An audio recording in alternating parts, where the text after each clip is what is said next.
Thank you very much, everyone.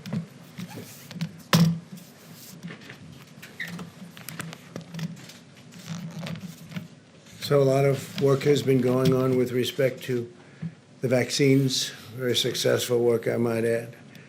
We have three great companies doing somewhat different variations, but they're all looking very good. From the beginning of the China virus, all nations have understood that our top priority must be to develop a vaccine as quickly as possible to end the pandemic and get life back to normal. The successful vaccine will not only save millions of lives, it will put an end to the restrictions and some of the things that go on and have to go on in the meantime. Today I want to discuss the historic progress we're making to deliver a safe and effective vaccine in record time. And there's never been anything like this ever in our history. There's never been in history, period, world history. Since January, America's brilliant doctors and scientists have been working around the clock. These are the best medical minds in the world by far, and the vaccines are going through the gold standard of clinical trials and very heavy emphasis placed on safety. 3 vaccines are already in the final stage.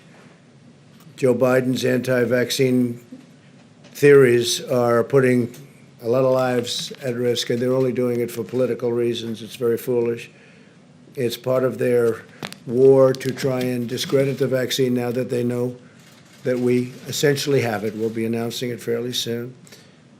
As part of Operation Warp Speed, my administration's manufacturing all of the most promising vaccines in advance, and actually it'll be fairly long in advance. As soon as a vaccine is approved, the administration will deliver it to the American people immediately. Distribution will begin within 24 hours after notice, and the general, I think those are the words specifically you wanted us to use. Yes, Mr. President. Within 24 hours, you're all set to go, and massive amounts will be delivered through our great military, and the general is one of our best, and he is ready to go. We'll have manufactured at least 100 million vaccine doses before the end of the year, and likely much more than that.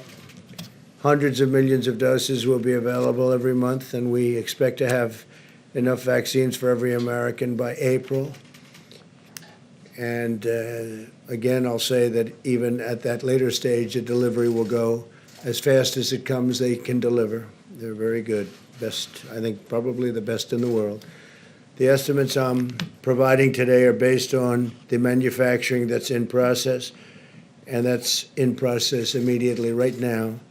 We've already exceeded our ambitious goals under the Defense Production Act contracts that we've secured. We may even get far above these numbers. The numbers that I'm telling you today, I think we'll exceed them very, very substantially. And I think that also includes distribution. I think distribution will go even quicker than most people think. I'm relying on our military. Everything I've done with our military has worked out very well. In a short time, we'll have a safe and effective vaccine, and we'll defeat the virus. Interestingly, as I was saying, that go very well, just like what we did with our military with respect to ISIS went very well, long ahead of schedule. They have been incredible in working with me. Let's go to Puerto Rico, because Puerto Rico's been hit very, very hard by a lot of different storms, and they're great people. It's a great place. I know it well. Great place. Today, my administration's making the largest emergency relief award in history to rebuild Puerto Rico's electrical grid and educational system. We're awarding $13 billion to permanently repair and replace thousands of miles of transmission and distribution lines that should have been done many years ago. This was beyond even the storms. This was just age and a lot of the salt. The salt from that ocean is a killer for electrical stations and power generation systems. But on top of the salt, you had these massive storms or hurricanes come in, and Maria in particular was a disaster. But for many years, they've been trying to get this done, and they have had the political willpower in Washington to get it done, so we're going to get it done for them.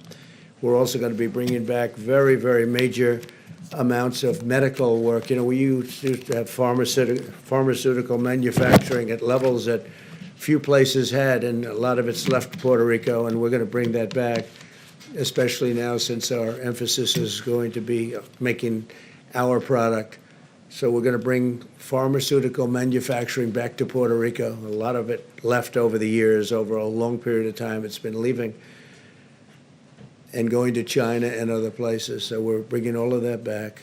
This was done in previous administrations. I'd like to just point out, we've done more for Puerto Rico than anybody, and this is just an example of it, but we've done more for Puerto Rico by far than anybody. We'll also be launching a major effort to repair and renovate the schools across the island. Following Hurricane Maria, my administration immediately deployed the full power of the federal government to bring the electric grid back online so they could at least temporarily, and it certainly wasn't a permanent fix. It was ripped to shreds, but a lot of that was ripped to shreds long before even the storm came in. For many, many years they've been trying to do it. But we wanted to restore water supplies, and we did make emergency repairs to critical infrastructure, which we took care of, and save countless lives, which we did. FEMA's response in Puerto Rico included the longest sustained air mission supplying food and water in American history. We supplied it for long after the hurricane was gone, the largest disaster commodity distribution mission in U.S. history, and the largest sea bridge operation in federal disaster aid U.S. history. My administration's also pre-positioned vast quantities of relief supplies for the future disasters, but unfortunately, Puerto Rico's in the way of a lot of different storms, a lot of hurricanes, and the island is now stocked with nearly 8 times as much drinking water and 13 times as much food as it had before I took office, so they're ready to go if something should happen. They got brushed by a storm recently, but they're in a good position. So we're going to bring back medical distribution and manufacturing to Puerto Rico, and at a level far greater than it was before. And it's been emptied out. It's been largely left the island for many years.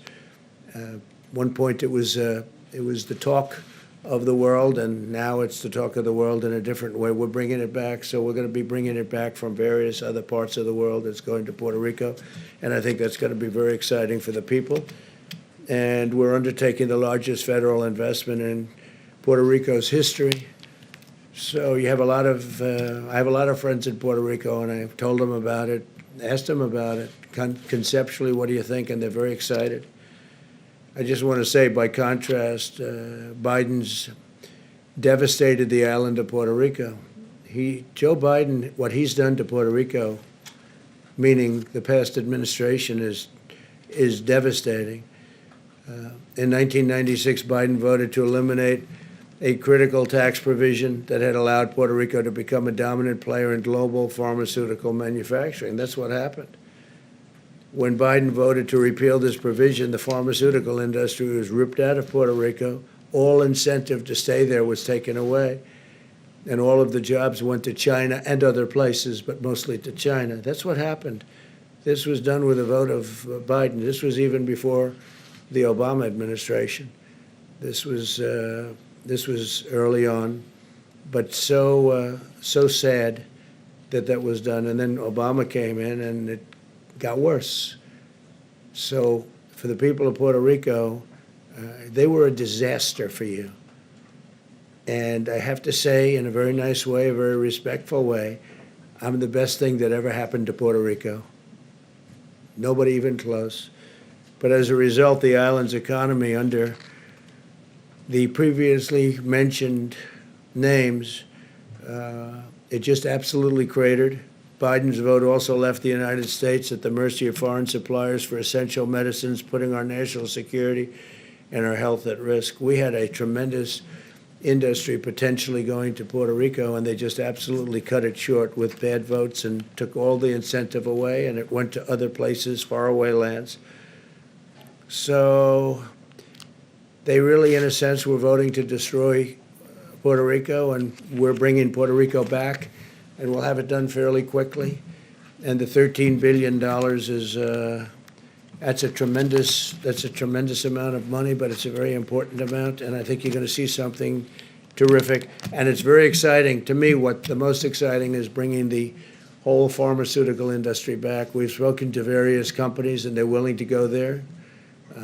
They want to have a little bit of help, but they're willing to go to Puerto Rico. And Puerto Rico is going to be very exciting what's going to happen. They were on the verge of doing it, and they took away all the incentives. I don't know how that was allowed to happen, but they allowed it to happen. That was very, very bad for Puerto Rico and the people of Puerto Rico. That was done by Democrats, and a Republican is bringing it back. So with that, we can take a few questions, and we are, again, very advanced on the vaccine. We think that sometime in the very near future we'll have it. We're, I would say, I think I can say years ahead of schedule what it would be if it were an administration other than this one. It would have been, you would have been years before you ever had anything approved by the FDA. John, please. Mr. President, this huge aid package to Puerto Rico, why not a year ago? Why not 2 years ago? Why not 3 years ago? Why 46 days to the election? Because what we're doing is we've been working on it for a long time to get it passed. Very tough to get things passed Democrats where they don't want to see this happen. And they probably certainly didn't want to see it happen at this point.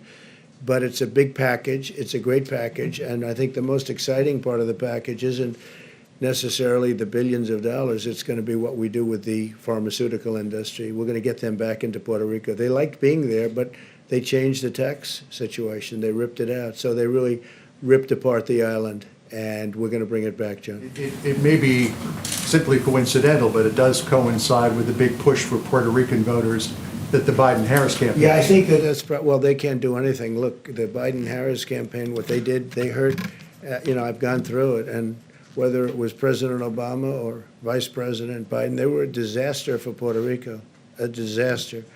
And what we're doing and what we've done, but what we're doing is something that will be fantastic for many years in the future. Bringing back the pharmaceutical industry, manufacturing in Puerto Rico is what they've wanted for years, and we're doing that in addition to the $13 billion. Yes, please. Mr. President, I think I heard you right saying that you said that you expect to have enough vaccines for every American by April. So as we sit here in mid-September, and there have been questions about the timeline, can you walk us through now and the beginning of April to which every American can have a vaccine? Sure, and what and I that think might we look may like? exceed those numbers even. Scott, do you want to discuss that quickly? Sure. As has been said many times. From the podium, please. Thank you, Michael.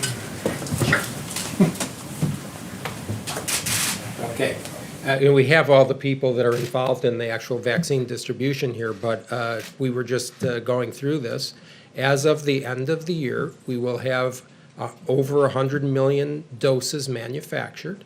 The people who are in the prioritized list of including high risk, including first responders, will have the ability to take the vaccine. No one's being mandated to be vaccinated at the latest in January. And as we said yesterday, or I think yesterday, there will be hundreds of millions of doses delivered for people to take it during the first quarter. And so that by April, every single American who wants to be vaccinated will have the ability to be vaccinated. It's not a forced vaccination, of course. Dr. Fauci said today, basically echoed Dr. Redfield's comments that Q2, Q3, some point the summer of next year, the entire country potentially, or at least as many Americans that need to be vaccinated, will be vaccinated. Is that the timeline? We think we will. Next summer? Yeah, that's on the outer edge. We think we can beat that number very substantially. And on TikTok, sir, if you don't mind, the Commerce Department essentially gave you a runway today to strike a deal after the election.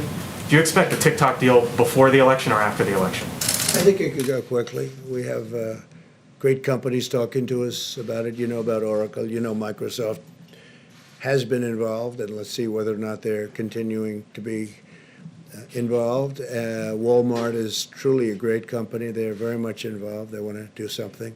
So we have some great options, and maybe we can keep a lot of people happy, but have the security that we need. We have to have the total security from China. We're not going to do anything to jeopardize security. At the same time, it's an amazing company and very, very popular. So if we can do a combination of both, I'd be very happy doing that. Could go very quickly, though. Could go very, very fast. Yeah, please. Mr. President, Thank you, Mr. President. Go ahead, please. The Kuwaiti. when you, OAN. Thank you, Mr. President. On Kuwait.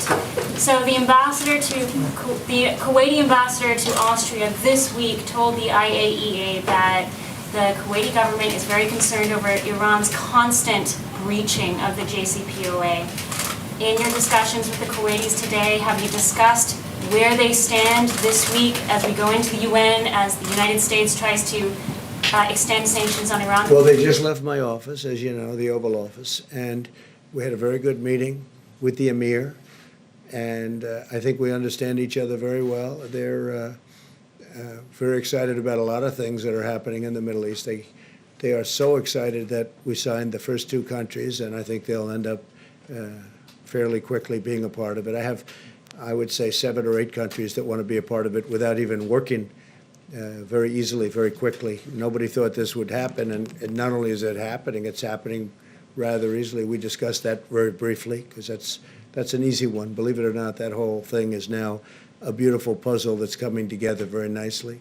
But we are talking to them and others about various aspects of the Middle East. The Middle East is straightening out with all that's happening. You know, we've brought a lot of our troops back. A lot of them are coming back in the very near future.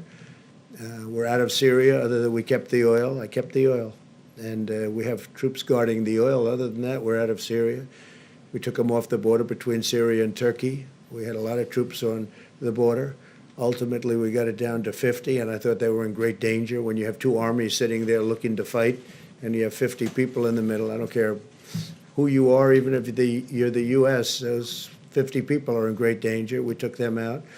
But we had a lot of troops on the border, and we took them out. I said, look, they've been fighting on their border for 200 years, and a lot longer than that under different names, and they can continue to do that. That's not for us. We're guarding our own borders. We're doing very well on our southern border, as an example. So we're out of Syria, except we kept the oil, and we'll make a determination. We'll probably be dealing with the Kurds on the oil and see what it all ends up, but we'll be out. And very importantly, we're down to very few soldiers in Iraq, and we'll be down very shortly over the next couple of weeks to 4,000, less than 4,000 in Afghanistan.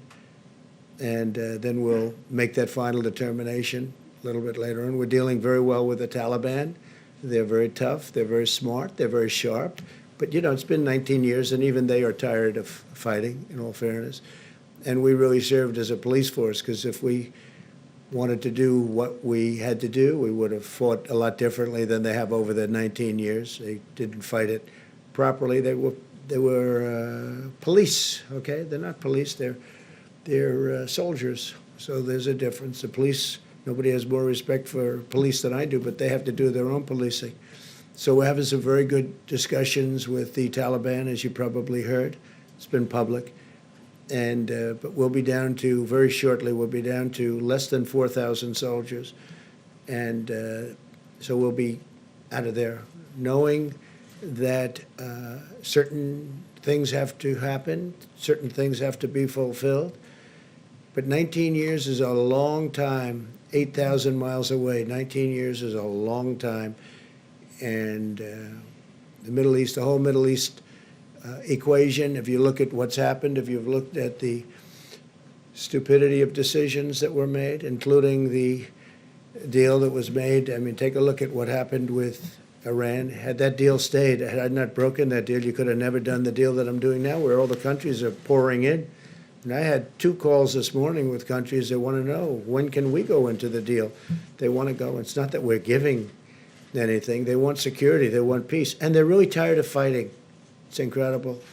They're tired of fighting. They've been fighting for so many years. They're tired of fighting. Thank you very much. Mr. President. Mr. President. Mr. President, a question on the vaccine, but first on Puerto Rico.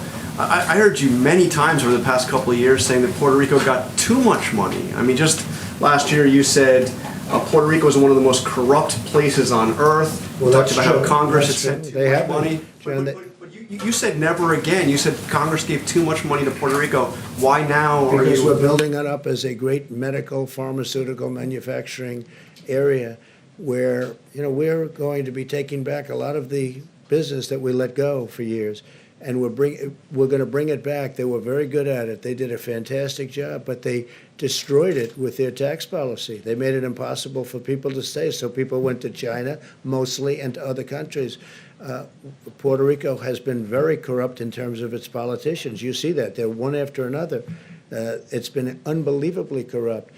And we're studying that and working on that. And we think we have a good group of people. We're working very well with the politicians right now. But I think more exciting than the dollars, and you have to do something with respect to their grid. Their grid is a disaster. Their generators are wiped out. And they've been wiped out for years, long before Maria came. They've been wiped out for years.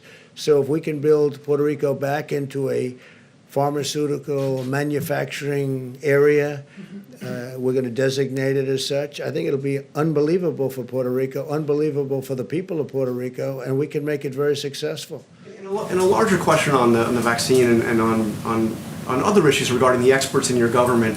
Last night, you criticized what Christopher Wray told Congress, your FBI director. You obviously said that the CDC director was flat wrong on a couple of things this week.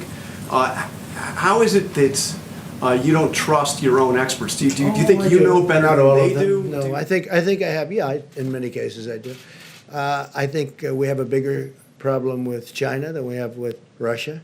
I think China is a far bigger problem. And I said, well, that's okay if you want to think about Russia, but what about China? I think that's appropriate. I thought that the definition of Antifa was an absolutely incorrect definition, so I speak up. I like to speak up.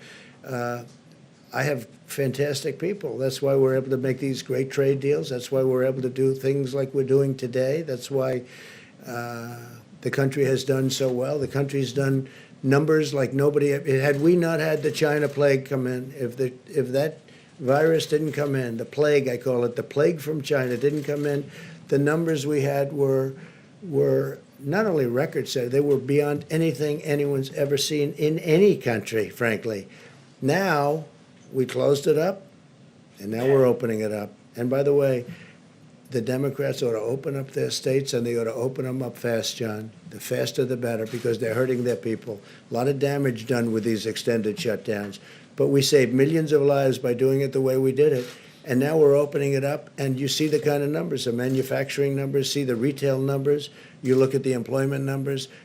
They're setting records. It's an incredible thing that's happening. Had the plague not come in, we would have been right now at a level that nobody's ever seen before. Nobody's ever seen. But even before, it was at the highest stock market, best unemployment numbers, and employment numbers. We're up to 160 million people, just short of 160 million people employed. We were never close to a number like that. And now we're doing it again. And next year, we will have a great economic year. I think one of our best. Yeah. What Ray said about white supremacists, did you? The Postal Service had planned on sending 650 million face masks to Americans back in April. That never happened. Why not? And was it because I you don't were... know. I don't run it, to be honest. That's run, as you know, that's run by a commission.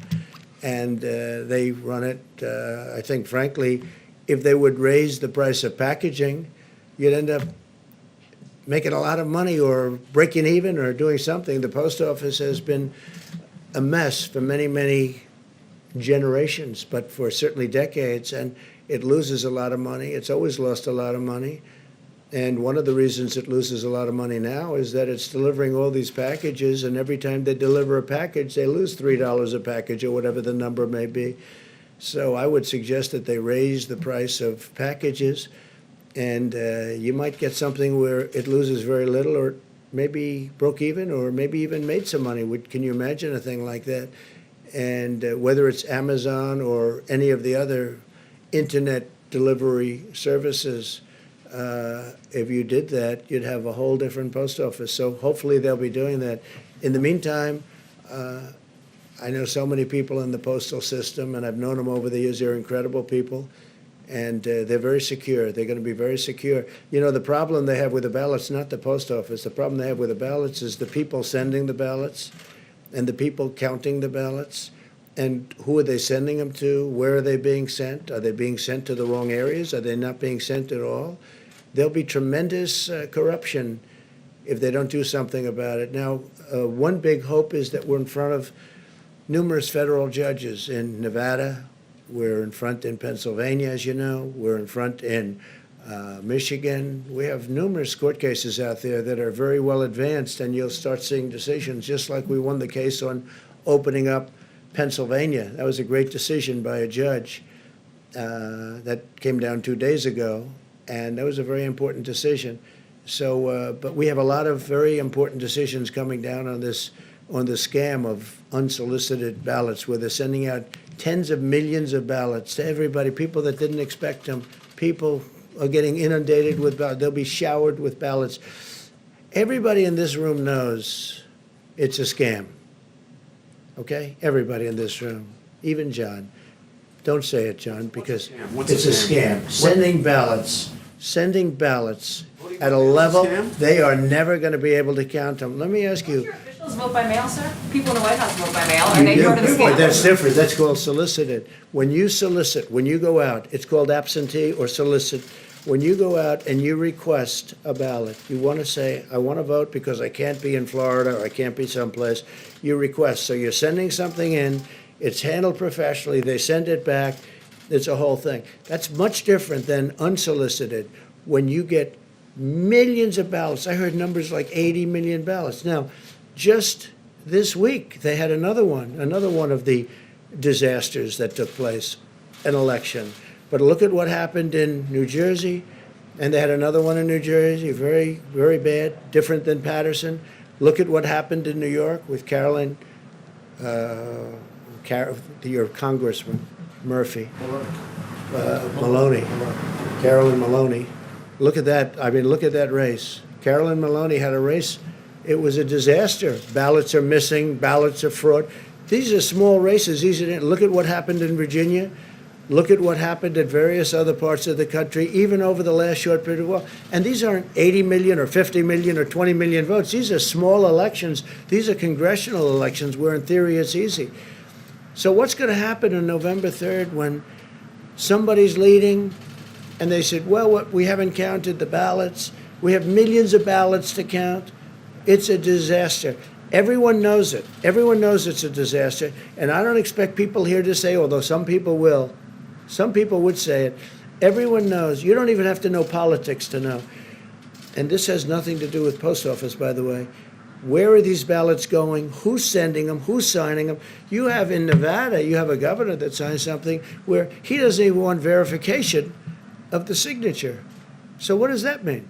So he doesn't even want verification of the signature. So I think it's going to be a terrible time for this country, and we're counting on federal judges to do a great constitutional job when they're right now analyzing it. Many federal judges, like I think 5 or 6, but many federal judges, I can tell you in Pennsylvania, big, in Nevada, very big. I believe it's in front of a judge in Michigan. We have a lot of judges have not yet ruled on this, but if it's ruled in a different manner, or it's ruled where these millions and millions of unsolicited people that aren't even asking, there's such a difference. You write in, you ask, they send it to you, you sign it, you send it back, that's perfect. That's absentee. There's nothing like going to the voter booth, by the way, nothing, where they check you as you go in. There's nothing like that. But that's absentee, that's okay. But the scam of sending millions and millions of ballots, and you know who knows this better than I do? The Democrats. They know it's going to be a mess. They know they're going to be millions of missing ballots or tremendous numbers of missing ballots. You could be talking about large percentages of these ballots are going to be missing. There's going to be fraud. It's a disaster. And it'll be a lot easier for me not to bring it up, but everybody knows I'm right. And you don't have to know a lot about elections. You don't have to know a lot about politics. This is going to be the scam of all time. And hopefully the federal judges, all respected, all highly respected, hopefully they'll be able to see this clearly and stop it. Okay, thank you very much, everybody. So I want to congratulate Puerto Rico, and I think you're going to have a great period of time, I think you're going to see a rebuilding of Puerto Rico. Thank you very much. Is it still a scam if you win, sir? Investigation, how do you get the vaccine to marginalized communities?